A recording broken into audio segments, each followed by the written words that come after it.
ಒಂದು ಪಾತ್ರೆ ದಪ್ಪ ತಳ ಇರುವಂಥದ್ದಕ್ಕೆ ಒಂದು ಮೀಡಿಯಮ್ ಸೈಜ್ ಬೌಲಲ್ಲಿ ಒಂದು ಬೌಲು ನೀರು ಹಾಕ್ಕೊಳ್ಳಿ. ಅದರಲ್ಲಿ ಅರ್ಧದಷ್ಟು ಹಾಲನ್ನು ಸೇರಿಸ್ಕೊಳ್ಳಿ. ಇದಕ್ಕೆ ರಾಗಿ ಸರಿ ಪೌಡರ್ ಮೊದಲೇ ಮಾಡಿಟ್ಕೊಂಡಿರೋವಂಥದ್ದನ್ನು ಒಂದು 4 ಸ್ಪೂನ್ ಹಾಕ್ತಾಯಿದ್ದೀನಿ. ಇದು ನೀರು ಮತ್ತು ಹಾಲಿನ ಅಳತೆ ನೋಡಿಕೊಂಡು ನಾವು ಹೆಚ್ಚು ಕಡಿಮೆ ಮಾಡ್ಕೋಬಹುದು. ಇದಕ್ಕೆ ಫ್ಲೇಮ್ ಆನ್ ಮಾಡಿರೋದು ಬೇಡ, ಯಾಕಂದರೆ ಅದು ಗಂಟಾಗ್ಬಿಡುತ್ತೆ. ಸೊ ನಾನು ಹಸುವಿನ ತುಪ್ಪ ನಾನು ಪಾಪುಗೆ ಅಂತ ಕರಗಿಸಿಟ್ಕೊಂಡಿರೋದನ್ನು 1 ಸ್ಪೂನ್ ಹಾಕಿದ್ದೀನಿ. 1 ಸ್ಪೂನು ಡ್ರೈ ಫ್ರೂಟ್ಸ್ ಪೌಡರ್ ಹಾಕ್ತಾಯಿದ್ದೀನಿ.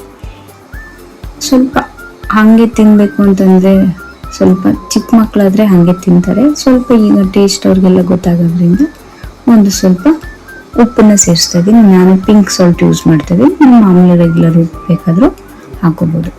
ಇವಾಗ ಇದೆಲ್ಲ ಹಾಕಾದ್ಮೇಲೆ ಸ್ಟವ್ ಆನ್ ಮಾಡಿ ಬಿಸಿ ಮಾಡೋಕ್ಕೆ ಸ್ಟಾರ್ಟ್ ಮಾಡಿ. ಇದನ್ನು ಕಂಟಿನ್ಯೂಸ್ ಆಗಿ ತಿರುಗ್ತಾ ಇರಬೇಕು. ಇಲ್ಲ ಅಂದರೆ ಏನಾಗುತ್ತೆ ಅಂದರೆ ಗಂಟು ಕಟ್ಟಿಬಿಡುತ್ತೆ. ಗಂಟು ಕಟ್ಟಿದ್ರೆ ತಿನ್ನೋಕ್ಕಾಗಲ್ಲ, ಪಾಪುಗೆ ಅದೆಲ್ಲ ಕೊಡೋಕ್ಕಾಗಲ್ಲ. ಸೊ ಅದನ್ನು ಕಂಟಿನ್ಯೂಸ್ ಆಗಿ ತಿರುಗ್ತಾ ಇರಬೇಕು. ಹೀಗೆ ತಿರುಗ್ತಾ ನಿಧಾನ ಲೋ ಫ್ಲೇಮಲ್ಲಿ ಇಟ್ಕೊಂಡು ತಿರುಗಬೇಕು. ತಿರುಗ್ತಾ ನಿಮಗೆ ಕನ್ಸಿಸ್ಟೆನ್ಸಿ ಗೊತ್ತಾಗುತ್ತೆ. ಈಗ ನೋಡಿ, ಇದು ಸ್ವಲ್ಪ ತೆಳ ಇದೆ. ಹಿಂಗೆ ತೆಳ ಇದ್ರೆ ಸ್ವಲ್ಪ ತಿನ್ಸೋಕ್ಕೆ ಕಷ್ಟ ಮತ್ತು ಬೇಗ ಡೈಜೆಸ್ಟ್ ಆಗಿಬಿಡುತ್ತೆ. ಅದರಿಂದ ಸ್ವಲ್ಪ ಲೋ ಫ್ಲೇಮಲ್ಲಿ ಇಟ್ಕೊಂಡು ತಿರುಗ್ತಾ ಇದ್ರೆ ಹೀಗೆ ಕುದಿಯೋಕ್ಕೆ ಸ್ಟಾರ್ಟ್ ಆಗುತ್ತೆ. ಈ ಥರ ಬಬಲ್ಸ್ ಎಲ್ಲ ಬಂದಾಗ ಅದು ಚೆನ್ನಾಗಿ ಕುದ್ದಿದೆ ಅಂತ, ಇದಕ್ಕೆ ಬೇಳೆಗಳು ಎಲ್ಲ ಸೇರಿಸಿರೋದ್ರಿಂದ ಸ್ವಲ್ಪ ಚೆನ್ನಾಗಿ ಕುದಿದೆ. ಇಲ್ಲಾಂದರೆ ಪಾಪುಗೆ ಹೊಟ್ಟೆ ಕಟ್ದಂಗಾಗುತ್ತೆ. ಸೊ ಈ ಥರ ನಿಧಾನ ತಿರುಗ್ತಾ ಇರಿ. 1-2 ನಿಮಿಷ ಈ ಥರ ಬಬಲ್ಸ್ ಬಂದಮೇಲೆ ತಿರುಗಿಸಿ ಆಮೇಲೆ ಫ್ಲೇಮ್ನ ಆಫ್ ಮಾಡಿ.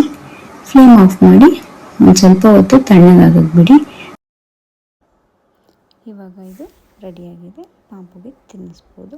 ಈ ವಿಡಿಯೋ ಇಷ್ಟ ಆದರೆ ಲೈಕ್ ಮಾಡಿ, ಶೇರ್ ಮಾಡಿ, ಸಬ್ಸ್ಕ್ರೈಬ್ ಮಾಡಿ. Thank you.